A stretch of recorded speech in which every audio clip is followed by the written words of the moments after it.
цэнгэлэгч гарт худал дамд гарлаа. За өрөөмд үзэгчтэй өнөөдөр 2018 оны 1-р сарын 18-ны өдрийн пүрэв гараг. Орон 18 цаг техник минутад Монгол комент нэвтрүүлэг ТV телевизийн 1-р сугаар радио FM 103.6 дэлгүүрээр үзэгч та бүхэнд шууд хүрэхэд бэлэн болсон. ТВс Mongolia пэйж яг одоо Монгол комент нэвтрүүлгийг дэлхийн өнцөг болон бүрт лайв хэлбэрт бас шууд хүргэж байна. Үзэгч та бүхэн бас өөрсдийнхөө үзэл бодлын эндэртээ тавтаа морилгож өрий. За өнөөдөр ямар асуудлууд яригдваа бүгд энэ чинь одоо маш олон сэдвэл ерөнхийдөө нийгэмд зөнгөлчих шиг боллоо. Хаанаас бас төдийлөн анзаарэгдэж байгаагүйгээр өнөөдөр бас хот дүүргийн удирдлагууд нэлээд идэвхтэй байв уу гэж харагдаж штэ. Иргэд олон нийтэд уулзах шиг боллоо. Хэвлэл мэдээллийн байгууллагын сэтгүүлч мэрэгжил нэгтэй нөхдүүдтэй маань зангаагүй ярилцах шиг боллоо. Хотын захиргаа нийслэлийн агентлаг газар хэлтсүүдийг хотын харьяаны байгууллагуудыг нүүлгэх суулгах тухай асуудлыг шилжих шиг боллоо. Нөө орон гэрээ алдчихсан дахин төлөвлөлтөөр хохирцсон иргэдийн асуудлыг ярих шиг боллоо. Ерөнхий сайд ирчихсэн юм байна те. Ерөнхий сайдын ажилтнаар явсан улсууд ирсэн ажил албанд орсон засаг дөхнөхнүү гэжээл хурлын дарга бас зөрөө таашааг нэ явж байгаа гэсэн ийм мэдээлэл бас нийтэд хүрэх шиг боллоо. За их хурл улс төрийн хүрээлд бас өрнөж байгаа гол асуудлууд бас ерөнхийдөө яригдсан. Банкны тухай хуулиа хэлэлцээ баталчих байна. За их хурлын нэр бүхий гишүүдээс засгийн газар татврын нэмэгдлийн асуудлаа буцааж татаж аваад ярилцаач. Татврынхаа хуулийг энэ татвар нэмэгдэж байгаа асуудлаа засаг эргүүлж аваад ярихад оройтог байгаа боломж байгаа штэ гэдэг асуудлыг бас ярьж гин. Энэ төр чи өөрөө ерөөсөө ийм мүлжигч юм төр боллоо. Ард иргэдэд химэлж амьдардаг засаг боллоо шүү гэдэг асуудлыг бас нэлээд идэвхтэй яриад байгаа юм уу. За цахим сайтуудад бас нийгэм төрөгчмээр өнгөтэй гэж хэлж болохоор гэрэлтэй гэгээтэй мэдээллүүд бас хэд хэд яригдлаа. Чамд дуусан сонин содын ямар хөө асуудлууд байна вэ?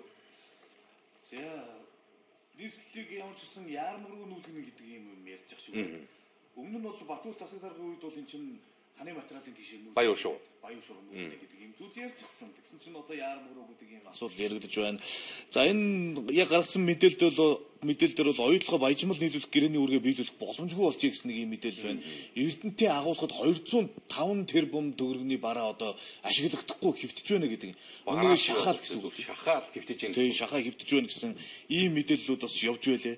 За дээрэс нь энэ шатууны асуудал чинь өчигдөр л одоо дэд сайдаар ахлуулсан ажлын хэсэгчэнд нэг зүйл хэллээд байсан. За өнөөдөр бас нэлээд олон иргэд уулзтаж энэ бодит байдал дээр хэрэгжихгүй байна гэсэн гомдлуудыг бас хэлж явах шиг байна. Чи тэр чи одоо баг өчигдөр нэг багтан хэмжээний баяр энд тэсэлжингээ алдаа үстэй.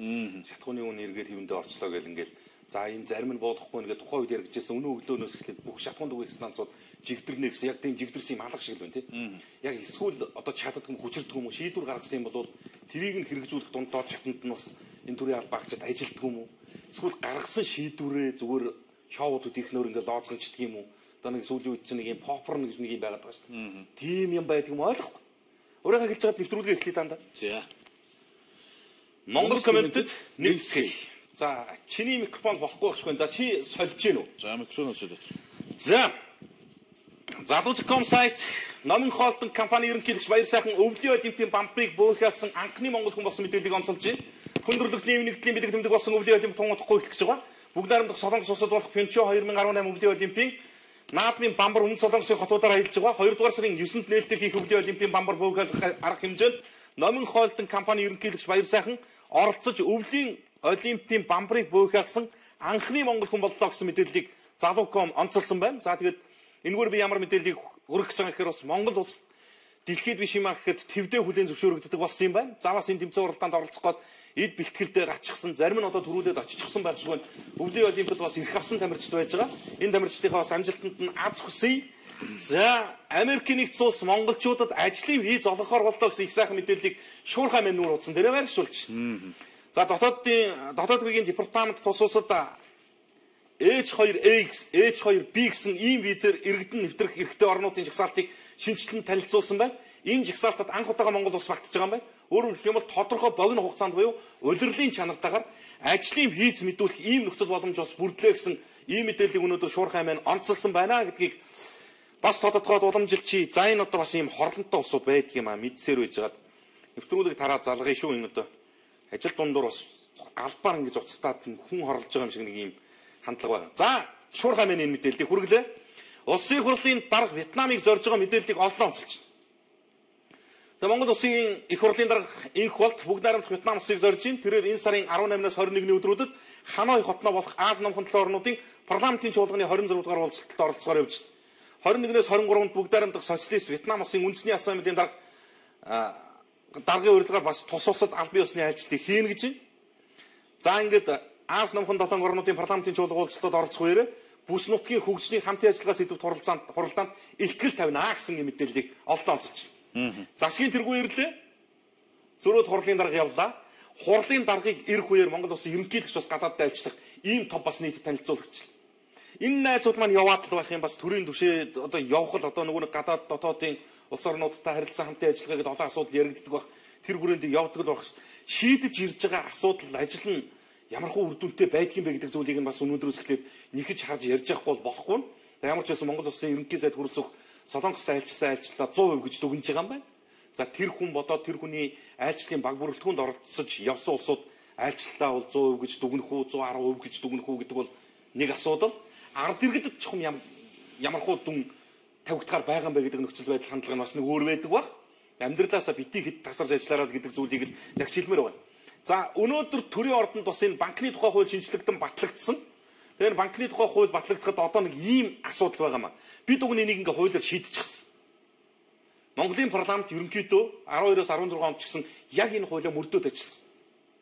Ямар асуудал вэ гэхээр ашиг сонирхлын зөрчил гэдэг юм байна. Банкны тухай хууль хилцэж батлагдж байгаа бол энд банктай хүн байхгүй яа гэсэн. Архины хяналтын тухай хууль хилцэгдэж байгаа бол тэнд ах бүгийн захирлыг байлцуулахгүй л гэж хэлсэн.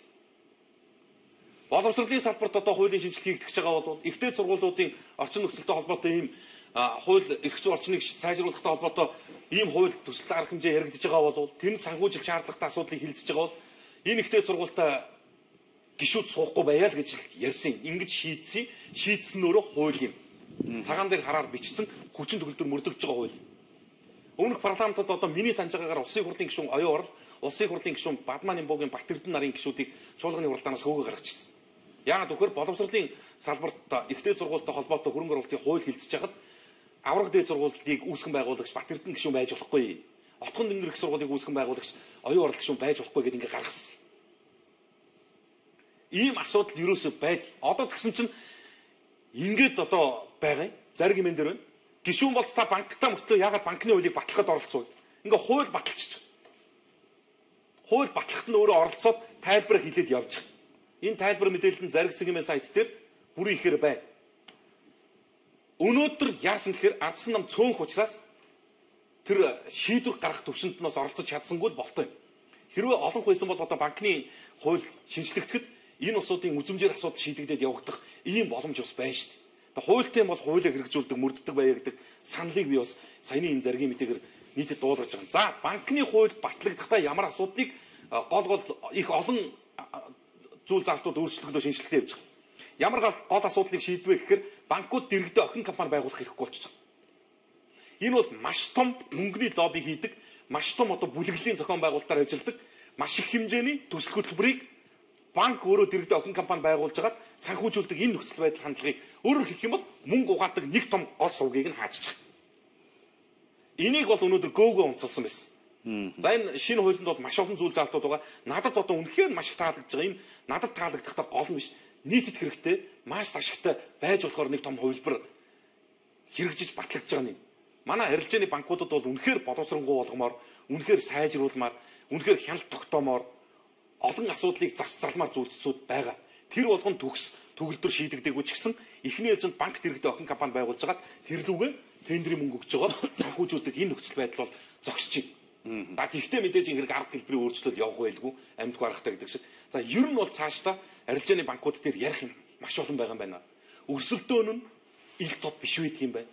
Нөгөө нефт импортлогч байгууллагууд шиг асуудлыг үгсэн хувилдаж шийддэг юм байна. Энэ арилжааны банкуд ч бас үгсэн хувилддаг юм байна шүү дээ. Жижигхэн зүйлээс эхлээл. За голомт энэ Пүүжи голомтын карттай юм байна. Бэлгийн хаан банкны карттай юм байна.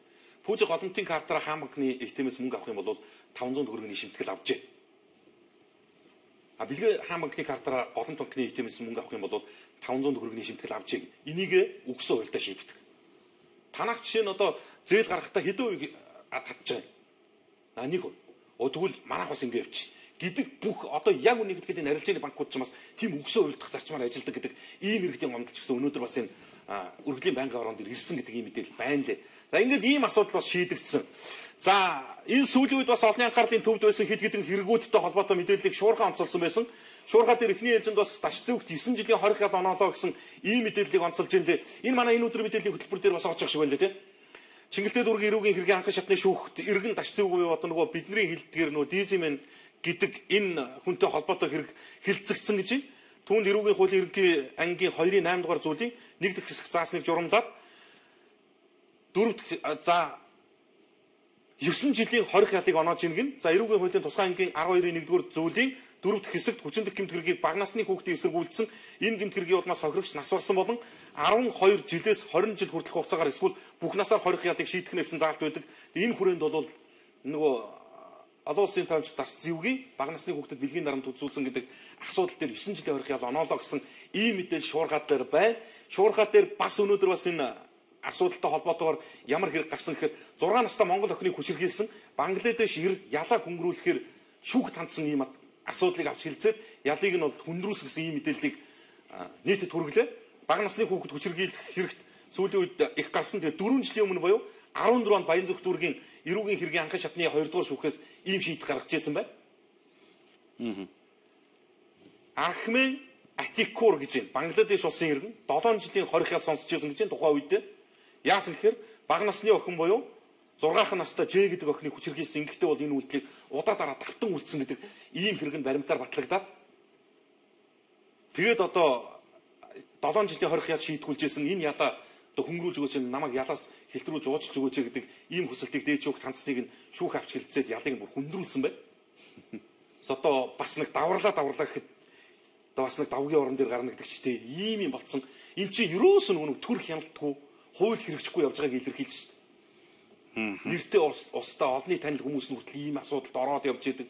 Түрүү чинь ял шийдгүүлж идэг. Одоо тэгсэн чинь зүгээр ингээ Бангладешийн нэг нөхөр орж ирээд 5 настай монгол охиныг бүр удаа дараа хүчирхийлсэн хэрэгт нь ялах хөхөр зэрэг ялчаараа хүндэж чинь хөнгөрүүлж өгөөч гэгээд шүүхэд хомд гаргаа явуулдаг болсон шүү дээ. Энийг өмгөөлөд явж байгаа би монголчуудад бас сандж хэлмээр. Чи бас нэг ёс зүй гэдэг юм байгаа шүү дээ. Өмгөөлөх хэрэг гэж юм биш шүү дээ. Нийгэмд маш олон хэрэгүүд байгаа шүү дээ. Тэг мөнгө улаан гихчээр нүд цагаан гихчээр ингэж асуудал хандах юм бол хүний хүн хүртэл одоо бид нарыг ингэж илэглэн доромжилдаг, дээрлэгдэг болоод явж байгаа ийм хандлага нөхцөл байдал байна шүү гэдгийг хэлэх гээд байгаа. За хот дүүргийн удирдлагууд өнөөдөр хэд хэдэн асуудыг ярьжээ. Нэгдүгээрт нь энэ байна. Улаанбаатар цэгийн мэн гэдэг мэдээллийн цахим сайт дээр гарч ирлээ.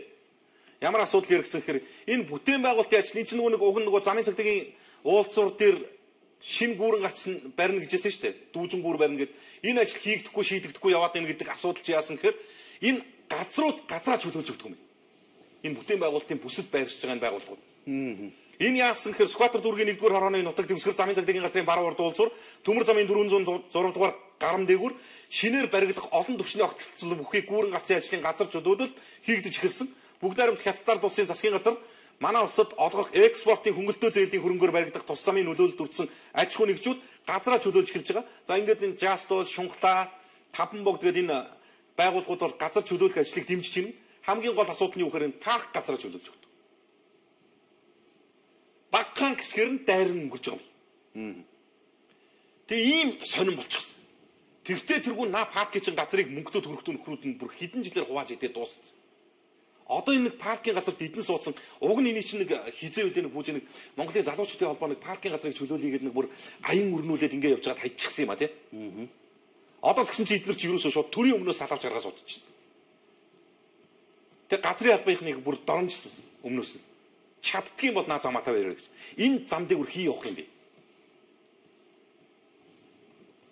Энэ өнөөдөр паркийг кармалаа суудсан таач явна шүү дээ.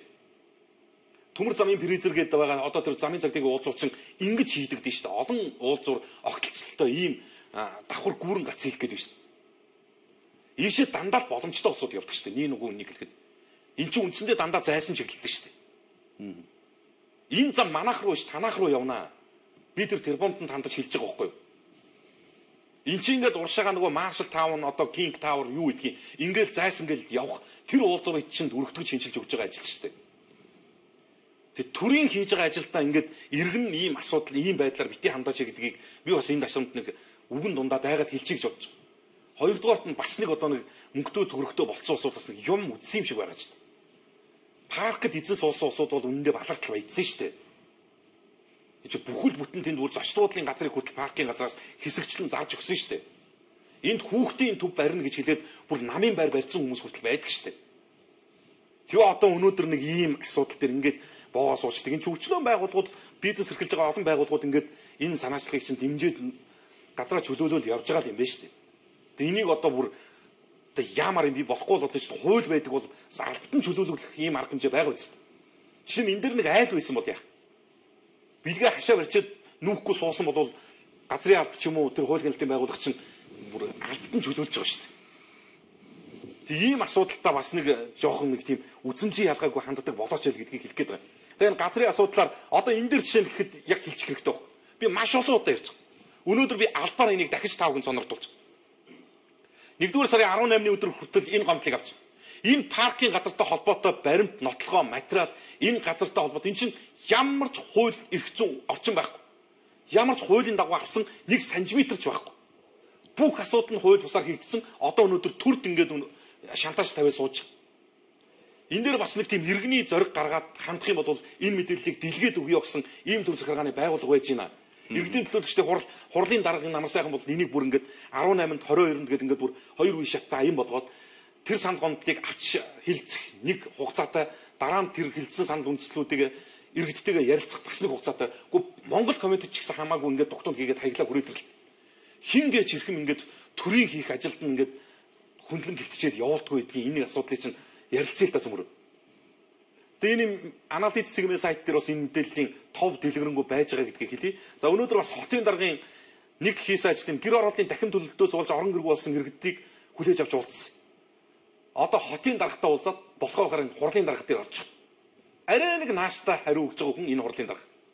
Энэ юу гэхээр энэ нийслэлийн баян зүрх төгрөг 14-р хорооноос сансар хотхны 85 өрх 600 иргэний асуудал. Монгол Улсын засгийн газрын хэрэг эрхлэх газар таньж, ерөнхийлөгч ерөнхий сайд их хурлын дарга таньж 4 жил гудамжинд амьдарч энэ улсууд шийдэгдсэн нэг ч асуудал байдаг. Түрүү чинь гудамжинд гарцсан. Бүх ингээд одоо ор хоронгүй болсон, ойч хаяхгүй болсон шүү. 85 өрх 600-аар иргэн байгаа. 46 өндөр настан 106 хүүхэд байна. 4 жил ор хоронгүй очих газаргүй явлаа. Одоо сүүлдээ хотын дарга дээр энэ асуудлаа тавьж орсон биш. Та нар наатахаа Батүлдээ хэлэхгүй, Батүлдээсээ нэхгүй юу гэд загнуулаад гарсан тийм иргэд хүртэл домдол тавиад ирж байгаа. 40 мянган иргэнийг орон сууцтай болгох тухай асуудал ярьж штэ Монголын төр. Хотын удирдлагууд 40 мянган иргэдийн янданг буулгаж орон сууцаар солих тухай асуудал ярьж штэ. 4 жилийн өмнө гэрээ газартаа тэгшлүүлсэн 85 өрхийг байранд оруулж чадаагүй зэс яаж 40 мянган иргэний амьдралаар тоглох гэж байгаа юм. Энэ засах төрийн чинь бодлогот итгэх иргэн олдгоо байлаа шүү дээ одоо. 85хан өрхийн асуудлыг шийдэж чадав. Түрээсээ орон сууцнд ч оруулж чадаагүй. 4 жил годамжинд амьдруулчаад одоо 40 мянган иргэний гэрийг газартаа тэгшивчээд ажил хийхдэггүй ингээд энэ 85 дээр дахиад 40 мянган иргэн өрх нэмэгдэх юм бол энэ юу болох юм бэ? Нийслэл Улаанбаатар хотын чинь үндсэндээ нэг хэсэг нь годамжинд амьдарч шít. Энийг бас би энэ хот дүүргийн удирдлагууд нэг уулзаад гаргадаг биш нэг учрыг олоод асуудлыг яриад шийдэх төвшөнд нь бас нэг юм хилцдэг ийм хандлага руу яваач л гэдэг үднээс нь хэлээд. За одоо ингээд бүр энэ их баригч чинь сүулдэ бүр доромжлоо. Улаанбаатар утаатай. Утаа найрладаггүй. Арилгана гэж ярьсан асуудал нь ажил хэрэг болдгоо. Ийм нөхцөл байдал дээр одоо эрх баригчд хүртэл өмнөөс ингээд доромжлоо суудаг. Утаанд хордогчдод зориулаад эрүүл уушиг гэдэг хөтөлбөр хэрэгжүүлэх чинь гинэ. Улсын хурлын гишүүн Баасангүй өнөөдөр ийм хуулийн төсөл санаачилсан. Эрүүл уушиг гэдэг хөтөлбөр хэрэгжүүлэх гэж байна. Одоо хордоод энэ олон жил явцсан бидний уушгийг чухам яаж эрүүл болгох гэж байгаа юм? Эсвэл энээс өөр хийх зүйл байхгүй юм уу? Ийм асуудлыг ярихаасаа өөрөөр сэтгэж болдгоо юм уу? Нэг их иргэнлэг бидний эрүүл мэндэд анхаарч байгаа юм шиг шийдвэр гаргаж байгаа ийм төсөл хөтөлбөр санаачилж байгаа юм шиг боловч энэ зүгээр хитрхийн нэг ийм иргэдийн хайр халамжийг татгсан ийм шоу болчиход байна гэдэг зүйлийг бас хэлмээр юм бил. За гэх мэт улс төрийн хүрээлэлд өрнөсөн асуудлууд ерөнхийдөө нэг иймэрхүү байна даа гоо. За тэгээд нийгмийн асуудал яригданаа энэ. Яалтан уншаад өгөөч. За энэ зарын чанартай зүйл байна. Зарын чанартай зүйлийг бол унших боломжгүй байгаа. За бензиний чанар маш муу байна. Машин ээрэж явахгүй байна гэсэн байна. Төрийн сүлдөө өөрчлөмөр байна. Төрийн түвшээдээ өвдгөө сохирсон мороор урагшаа явахгүй шүү дээ гэсэн байна. Яасан ядсан юм бэ? Наад лайв чин цаад байна штэ. Гацаад тасраад байна л гэж байгаа бол та. Одоо бас тасарчжээ. Инх холдын засгийн газрыг тараая одоо бодсон дээр юм байна гэсэн байна. Инх холдын засгийн газар шүү дээ. Хөрс бүхний засгийн газар байгаа. За энэ нэг зарад л явуулаад ах юм. Аврия нэмэгдснээс хойш барааны үн улам их нэмэгдэж ард иргэдийг сөхрүүлж байна. Улсын хурлд яаралтай дараа улс орны аврия гэсэн байна. 2015 оны хийсэн сурвалжлага сэргээгээч бэлгээ гэсэн байна. За хаан банк арай дэндүү байна. 306 мянган төгрөг байсан чинь 304 мянга болчихсон байх юм аа гэсэн байна. Монгол улс тусгаар улс юм бол Бангладеш новшиг заавал Монгол улсын хуулиар шийдэх хэрэгтэй. Тэгж чадахгүй бол Монгол улсын иргэд бослог гаргаж мэднэ шүү гэсэн байна. За малчтын тэтгэвэр юу болсон юм болоо? 2018 оны 1 сараас хэрэгжиж эхлэн гэдээс юу болсон юм болоо? Малчид хэдий болтгуулыг юм бэ? Хариулт хэлж өгөөч гэсэн байна. Альж төвчний хурган дарганаар их юм хийж байгаа шүү гэсэн байна. За ямар хэцүү юм бэ л гэсэн сэтгэлээр хүүхдийн мөгийг 80% өгч байгаа юм уу 60% өгч байгаа юм уу? Ерөнхийлөгчийн засаглалтаа болмоор байна гэж байна. За энэ Mobicom хаан банк нэр арай л шулах юм аа. Унтаад босоод мессеж үзэхэд 250-500 төгрөг алга болсон байх юм аа. Mobich гэсэн ялгаа байхгүй. Өдөр болгон 40-оос 91 гэж байхгүй болж байна л гэж байна. Тэтгэврийн хууль юу болсон бэ хоёроо гэж байна. ATM-ээс мөнгө авах болгондоо лувирдуулж мөнгө төлж байдаг штэ гэж байна. За бензин өгөхгүй байна л гэж байна. Контентын мэдлэгээ сайжруулмаар байна шүү гэдэг юм сэтгэлээрсэн. За альж төвчний хурган дарнаар их юм хийж байгаа. Сонгон нархан дүүргийн 21 дэх ороолын автобусны буудлын дээр нүхэн гарцсан юм уу? Гүүрэн гарцтай болмоор байна. Энэ гарцаар олон хүмүүс гарч байдаг юм аа. Машины хөдөлгөөн хүртэл маш их байдаг юм аа. Хийдэг хэрэгжүүлдэг хүмүүсүүд дамжуулаад хилээд өгөөч. Та хоёрт амжилт хүсье гэсэн байна. За яг 21 дэх хороолтын автобусны уднаас содоор бол 21 дэх хороол хоёр ачаалтаа гарцдаг байхгүй. Тэгээ яг залгаад хангаазах ингээд наадаж би бүр сайн мэднэ. Улсын хурлыг тэр жигтэн буулгачиж болдгоо буулгачижлаа гэж юм л та тий. Буулгачиж гэж юм болов болдгоо бахта гэсэн л юм байна. Утаа гэд мөнгө утаа болгож байснаас зүгээр наад мөнгөө утаанд хорсныг тэтгэмжгээд өгчөөч нэг мөсөн л гэж. За инх холдын засгийн газар тараахан зөв үү гэж. Инх холдын засгийн газар гэж байхгүй. Бас энэ асуудлаа зөв тодорхой бичээрэй. Инх холдын засгийн газар бол байхгүй шүү дээ. Угаасаа байгаагүй. Утаагээ сүр болох юм шийдэхэд амархан шүү дээ. Нийслэлээ нүүлгэлдээ. Тэгээд хот төлөвлөлтөө зөв хийл да гэж байна. Альж төвчний хурган дарганаар их юм хийж байгаа шүү. За энэ нэг сэтгэл олон ирж энэ да.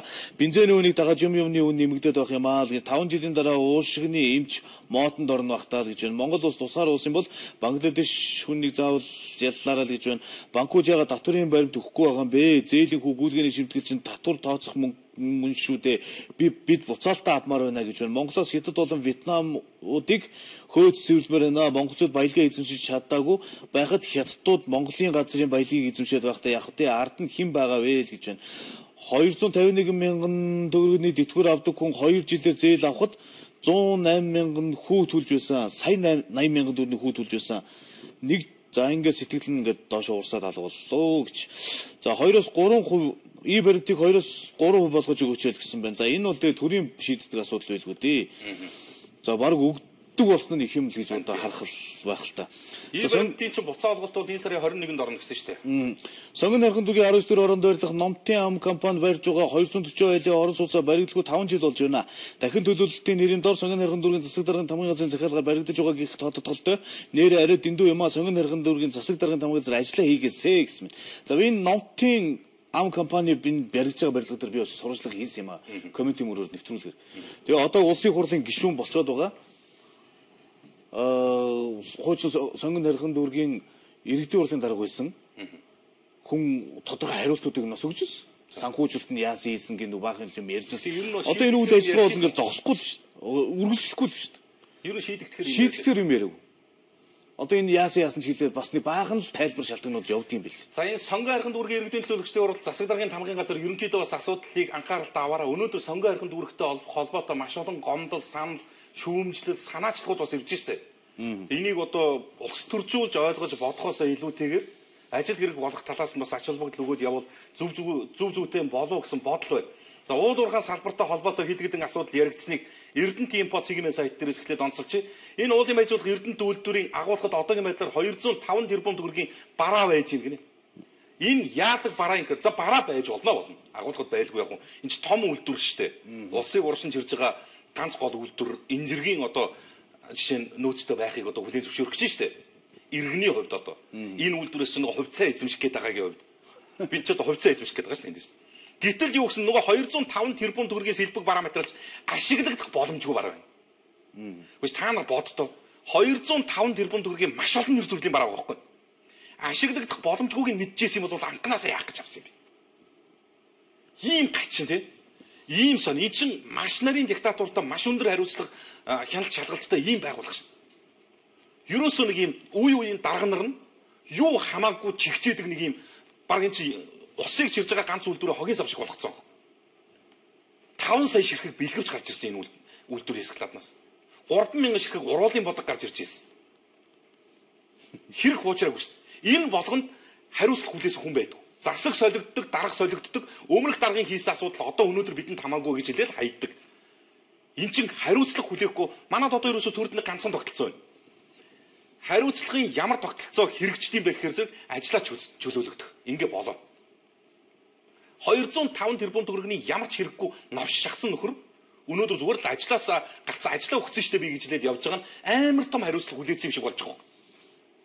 Гэхдээ ингүүл бүгдээр л тэгэл дээ. Ээлжилж очиод бүгд ингэж хийчихэл тэгэл ажилласаа гарчаа явъя.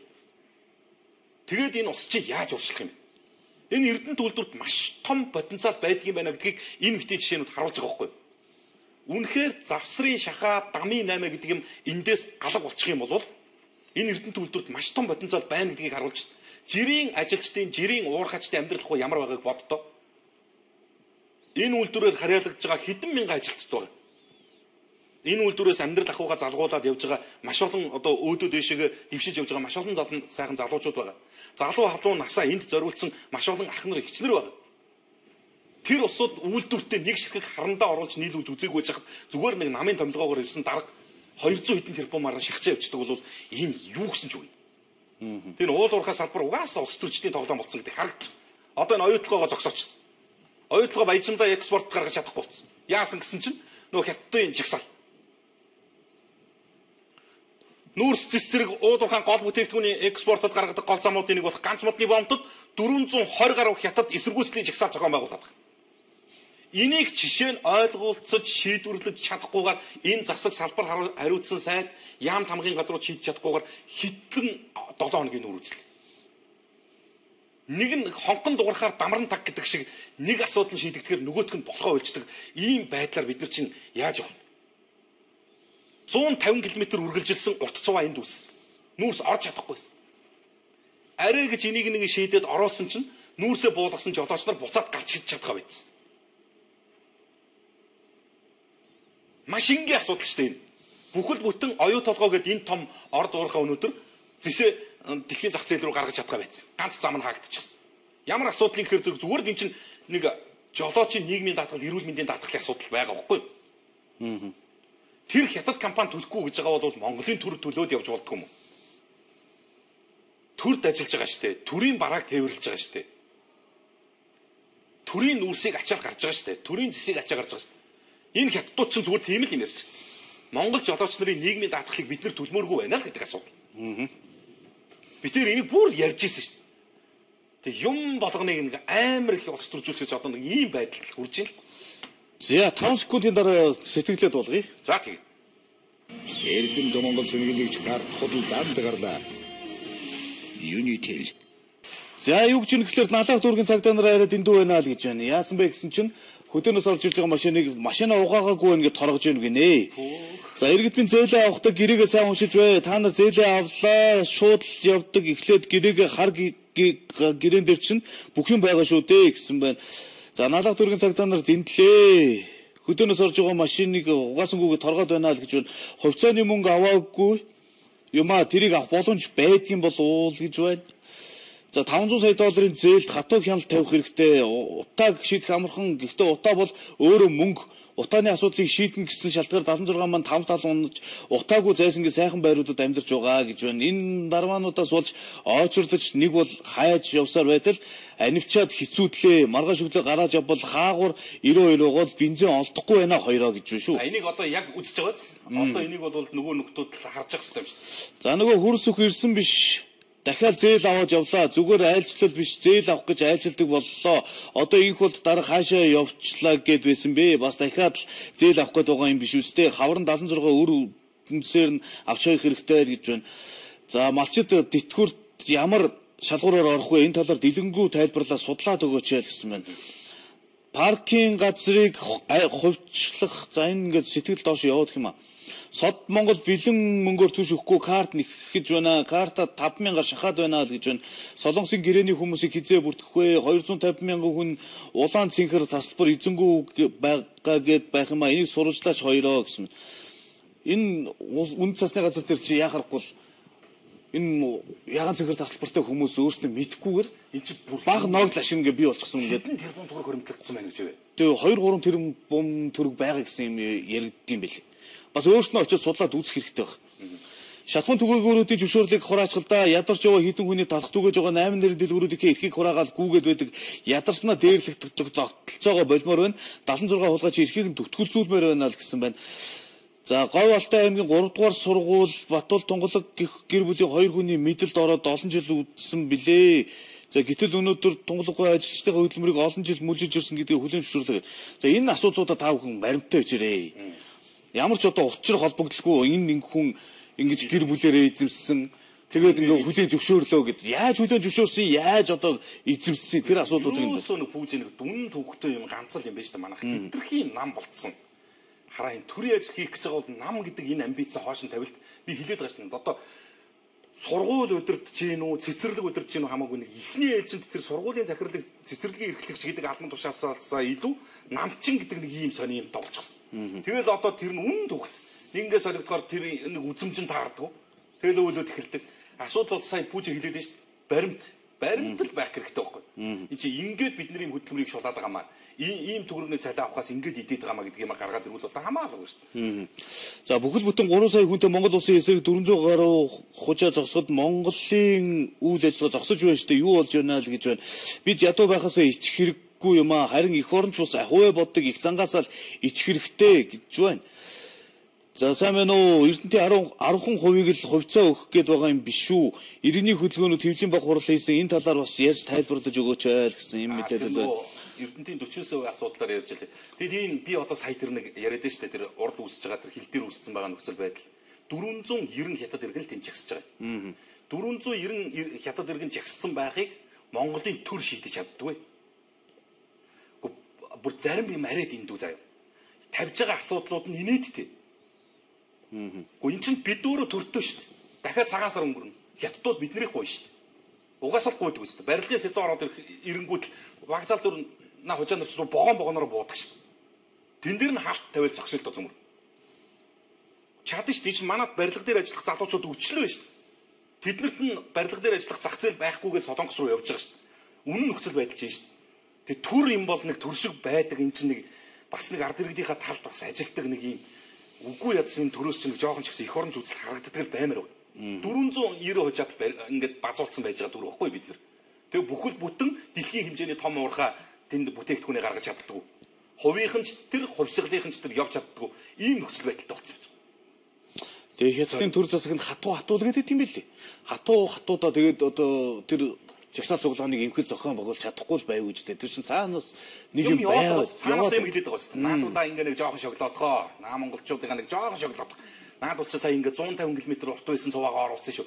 Энэ хятад энэ их гүрний бодлого гэдэг юм чинь угаасаа биднийг зүгээр зайлахгүй байхгүй юу? Тэгвэл өөрөө өөртөө чадах хэмжээнд дээр би хэлээд шүү дээ. Чадах юмараа том байл. Ингэж байгаа бол энийг шийдэж чадахгүй бол энэ 490 жолоочоо наа жагсаалаа болиулахгүй бид нар танахаас авах энэ жил барилга дээр авах 5,000 ажилтнаа авахгүй ямар ч хэлбэрийн асуудал байж болно шүү дээ. Яриа шийдэх бүх төрлийн гарц шүү дээ.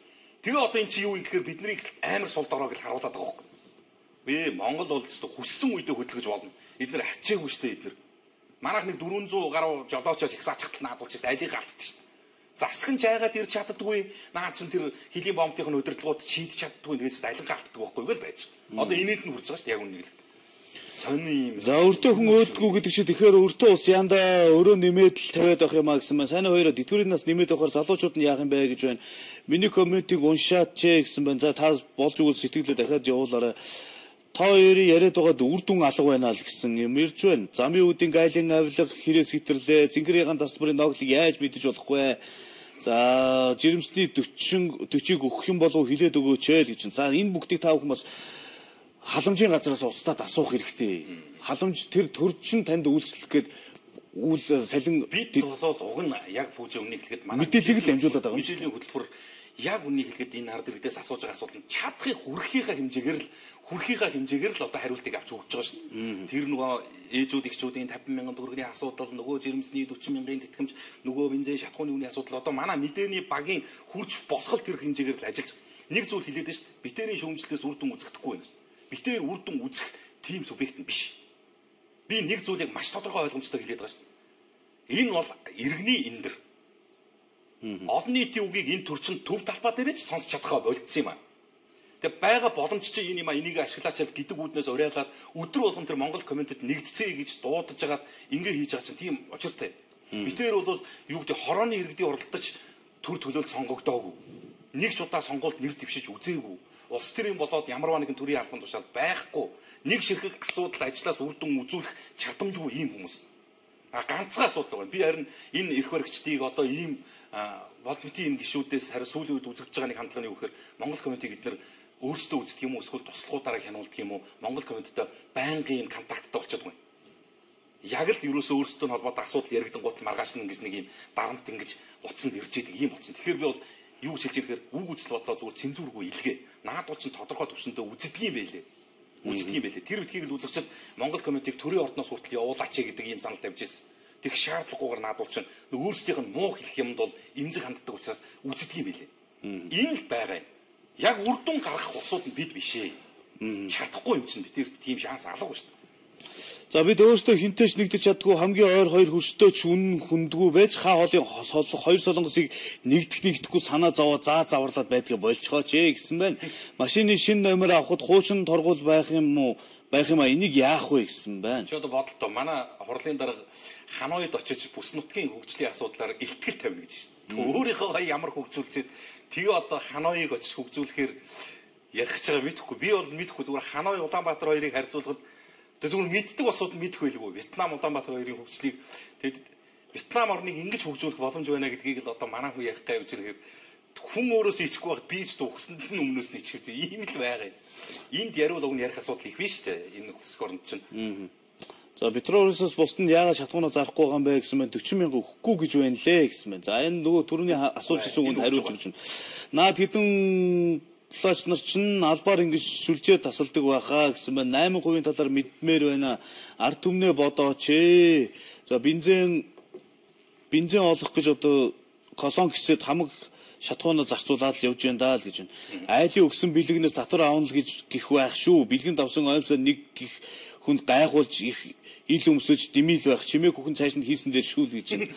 За 700 саяын 200 сая нь юунд зарцуулах нь тодорхойгүй алга болчих юм аа л гэж байна. Тэгс 500 лутаанд гээд байгаа шүү дээ. Тэгээд 700 авчихсан тийм үү? 700 авахар болсон. 200-ийн гэсэн юм бол логт байхгүй болчиход байна. Тэгээд 500 саяар агаарын бохирдлыг энийг л нэг чулуу болгочвол дуг нь хэрэгтэй юм да тий. Даанчтай тийм шанс байна уугүй юу? Одоо энэ хараа бүжи би чамд нэг юм мэдээ үзүүлээ. Энэ өнөөдрийн мэн сайт дээр 4 сэтгүүлч хамтарч бичсэн байлаа. Ийм бүр судалгаатай материалыг нийтэд гаргаж ирж танилцуулсан. Тэгээ энэ ямар асуудал вэ гэсэн чинь энийг хардаа. Энийг чи үзүү өнөөдөр. 3 хүн тутмын нэг нь ам зогоох төдий амьдарч байна. Ам зогоох төдий. Өөрөөр хэлэх юм бол зөвхөн өнөөдрийг нэг өөх уушгихнаар өнгөрөөж ийн гэдэг шиг ийм болчихсон. Бүх график судалгаа юмнуудыг хардаа сүүлийн жилүүдэд огцом нэмэгдэж байгаа ядуурлаас улбаатаас үрг үзүүлэлтүүд гэдэг. Энэ бүх төрлийн ингээ мэдээллүүдийг гаргацсан байна. Улсын дунджаар гаргаж ядуурлаас үүдэн гардаг гэмт хэрэг жилийн дотор гэхэд огцом өсч байна. Энэ хараа 36.1% өсч байна. 16-аас 17-нд. Тэгээ 17-аас 18 онд бүр дээш явчихж байгаа. Ядуурлаас үүдэлж гарч байгаа гэмт хэрэг. Өөрөөр хэлэх юм бол нөө ядуугаас хоногийн хоолоо олохын тулд үлдэж байгаа гэмтэрэг нь жилд гэхэд 8942 өргөсөж байна. 36.1%. За ингээд энэ мэдээллүүдийг хардаа. За хоол тэжээлийн дутагдaltaй хүүхдүүдийн хувь нэмэгдэж байна. Ингээд та нарын судалгаагаар бага орлоготой өрх олширч дундаж орлоготой өрхийн тоо буурж байна. Ядуурлын төвшин өндөртөө аймаг хүн амд ноогдох хувь. За чи ингээд хар. Хүн амынхын тодорхой хувьд хэсэгдэж. Говьсөнбөр аймаг гэхэд 52.4% нь ядуу. 2 хүний 1 нь баталгаатай ядуу. Ийм болчихсон. Завхай аймаг 47.5% нь буюу бас 2 хүний 1 нь. Ерөөс аймагуудын дунджийг харахаар юм байна. Сүхбаатар аймаг 47%. 53% нь баян гэсэн үг биш ээ. Ядуу л биш, зүгээр зөвхөн дундаж төвсөндөө л байна гэсэн үг болчих. Ажилгүй иргэдийн тоо нэмэгдэж байгаа байдлыг гаргаж ирсэн. Бүр олон улсын судалгааны байгууллага ирж ажиллаад ийм үнэлт өгнөлтийг өгөө гарчих. За манайхан өнөөдөр төрийн ордондоос гоё юм ярьлаа шүү дээ. Ерөнхийдөө ажилгүйд тавьцангуй гайгуулчлаа. Ядуурлын төвшин иймд гэсээр харуулдаг гинэ. Энэгээрээ манайх ч бас Аз твдээ бас нэлийн урагшаа халахцсан агцсан гэдэг ийм зүйлийг л. Одоо эрх баригчдынхаа үгэнд итгэх юм бол их сайхан болж байгаа. Эдийн засагчдын олон улсын судалгааны байгууллагуудын Монголын нэрэн сурвалжлах чиглэлээр мэдээ сурвалжлах бичиж нийтэлж байгаа сэтгүүлчдийн энэ хамтарсан энэ усуудын гаргаж ирж байгаа статистик мэдээлэл бол энэ байна. Би нэг баахан тоо үзүүлээд энэ 100 худлаа гэж ярихгүй зүгээр л үзэгч таавхан өнөөдөр яг энэ мэдээллийг үзэж байгаа бол босоод өөрийнхөө хөрөгчийг онгоолгоод үз. Би алинд нь багтах нь гэдэг чинь тэндээс нь харагдчих. Нэг аймгийн 2 хүн тутмын 1 нь ядуу. 2 өрх тутмын 1 нь ядуу. Манайх алинд нь байна уу гэдгийг та зүгээр хоолныхоо шокавыг татж онгоолгоод харна. Тэгээд эрх баригчд одоо хэр ажиллаж уу гэдэг дээр л дүн тавих юм бид нэр. Дараа нэг мэддэггүйгээс болж алдчих. Цалинг цагт нь өгөхгүй бол яадгийг. Цалингаа цагтаа авахгүй бол бид нэр банкнд төлөх лизингийн мөнгө хэтэрдэг. Банкнд лизингээ төлж чадлагүй 1 хоног хэтэрхээр өдрийн 0.5%-аар алдан голддог. Цалин хугацаанд нь тавиагүй аж ахуй нэгж байна уу төрийн хувийн гэрчлэлийн байгууллага хариуцлага хүлээдэг. Энэ чинь хуультай юм байна. Бүх асуулт хариултанд нь энэ дөргөг ийм мэдээлэл байд юм байна. Цалин цагт нь өгөөгүй бол хожимдуулсан хоног тутам 0.3% алдан тооцож олгодог юм байна. 5-6 сар цалингаа аваагүй явж байгаа хүмүүс тэгвэл яах вэ? Цалин хөлс гэж юу вэ? Үндсэн цалин гэж юу вэ? Нэмэгдэл хөлс гэж юу вэ? Ямар төрөлтийн нэмэгдэл хөлсний хэмжээг хуулиар тогтоосон. Нийтээр амрах баярын өдөр болон 7 хоногийн амралтын өдөр ажилласан илүү цагаар ажилласан ажилтан нөхөн амруулсан бол нэмэгдэл хөлс яаж олгодог юм? Энэ хөдөлмөрийн зах зээлийн нийтлэг бүх асуудлууд ингээд байж байна. Бид нөгөө мэдгүйгээсээ болж алдаж байгаа тэр асуудалтай цөмөр бас нэг цэг тавья л та гэдэг үднээс дөргөөгийн мэдээллийг би нийтэд хүргэж байгаа. За одоо энэ орон нутагт нөхцөл байдал хүндрэл. Булган аймгийн бүрэг хангаас сумд өнөөс нь адуу осгож өгсөн мэт. Олон тоогоор. Боддоо энэ булганы удирдлагууд тэр нутгаа сонгогдсон төрийн түвшээд адуу осгож байна. Адуу. Энэ баргийн хүлддэг мал биш. Осгодог мал биш.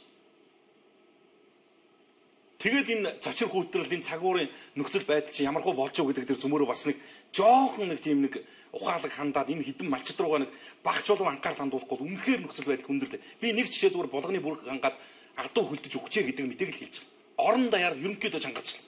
Баруун аймагуудад энэ хүүтний эрч чинь 30-аас 40 градус барьж чинь хасах. Зүгээр энэ малчин одоо нэг ийм сони юм ярьж байгаа. Амьдралаас тасарсан харагдаж байгаа. Өвс тижээлийг бид нар Оросоос хүртэл татваргүй оруулж байгаа шүү дээ. Хүү тэр өвсөн дээр чинь хэвтэж байгаад өгч байгаа юм аа. Хүүтрэх, идэж хомсдох хоёр чинь өөр асуудал юм аа. Өмнөх засагч ядаж дулаан нэмнэгээд аян хүртэл явуулж исэн юм аа. Хувийн хвшлийн байгууллагууд суудлын бүрээсийг хүртэл малын нэмнээ болгоод илгээж исэн юм аа. Бас нэг төр улстай бол энэ онцгой байдлын дээр бас нэг ажил бол ийм юм байна гэдэг л үнэхээр гайхамшигт. Солонгосоос зээлсэн 500 сая америк долларыг зорилттой бүлгийн айлуудад 100 тарахад зарцуулна гинэ. Бас нэгнийхэн шахааны 100 тараагдах нь дээл гэсэн байна. За сайн уу хоёроо энэ эрчим хүчнийхэн арай дэндүү юм аа. 1 сарын 5-нд банкнд очиход захиргааны төлбөр гараагүй байсан мөртлөө 17-нд гэрт хүн байсаар байхад гулгайчиг гаднаас нь тог тастаж явчихсан байх юм аа. Яагаад тог тастав гэсэн чинь төлбөрийн 17 мянган төгрөг төгрөгөө төлөөгүй байх гэх юм а. Төлбөр төлөх хугацаа 15-ны дотор юм гинэ. Ядахтаа мэдгчгэж болдгүй юм байх та. Арай дэндүү бүдүүлэг юм а. Тэгээд буцаага залгуулахад 3500 өгч байж 3-аас 4 цаг хүлээж байгаа залгууллаа л гэж. Бас нэг хөрхөн мөнгө. 15-ны дотор мөнгөө төлөх ёстой. Тэгээд тэр мэдгэл энэ нь эрдгүүл юм байлээ зарим айлуудад нь. Тэгээд одоо хитэн төгрөг гарсныг мэдэхгүй ингээ байж байгаа. Тэр нь яг тийм чинь Монгол хүн шүү дээ. Тэгээд дотор нь айл дотор нь юм шүү. Хүн байж хат нь гаднаас нь хулгайч шиг ингээд яг ингэдэг байхгүй. Дотор нь хүн байж хат салгаж авчихсан. Гүч хилж бодож салгалаа шүү гэ. Амьдгүй аргатай гэж бас нэг тог таслаад. Тийч одоо янз бүрийн одоо аппарат залгуулчихсан хүмүүс байвал яах вэ? Хүний амь нас ирэх гэдэг нэг зүйлүүд бас хөндөгддөг л асуудал зөндөл яригддаг шүү. Тэгээ ийм зүйл дээрээ бас нэг тогшоод хаалгыг онгоолгоод за ингээд тог таслах чинь шууд танах төлбөрөө төлөөг байна гэж анхааруулчих болно шүү дээ. Арай л бас муухай зэрлэг бүдүүлгэл байх юм да. Би нэг биеиндээ хайргуул харагдаж байна л тийм.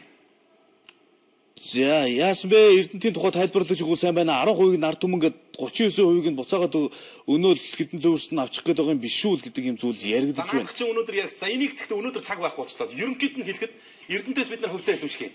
Жилдээ хитэн төгрөгийн ногдлаш хүртэх юм бэхээр 9600 төгрөг очим 9600 төгрөгийн ногдлаш хүртэх юм байлээ. Жилдээ юу? Нэг жилд чи тэр Эрдэнтийн хувьцаа эзэмшснээрээ.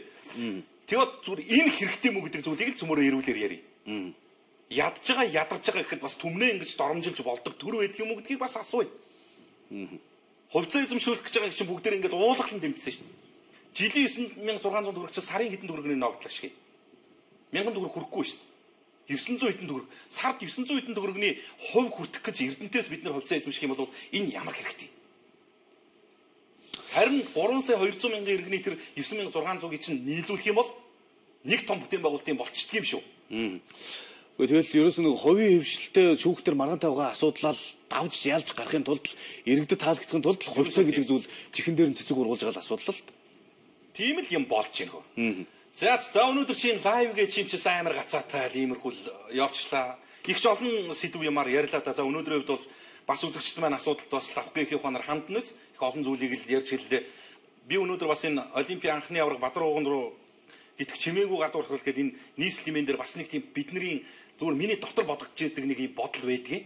Нэг өдөр төрчихсөн 2 авраг байсан бол яах вэ гэдэг. Энд чинь нэг яалаа тухайн үед нэг нь 14-нд эхэлж жудоо болоод жудоогийн аврагын төлөө барилдаа болоод Бадарууганы бокс ихч болохоор 24-нд болж илүү. Нэг 10 хоногийн зайтай байсан санагддгийн.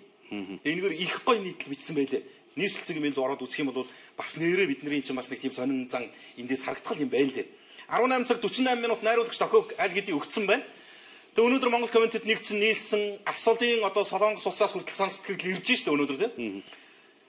Тэв алгасан сан сэтгэлээ бичиж ирүүлж байгаа бүх үзэгч та бүхэнд баярлалаа. Монгол комментэд хаягдсан захидлууд маргааш захидлын гэдэг үдрээр уншигдаж үзэгч та бүхэнд хүрэх хуваартай байгаа.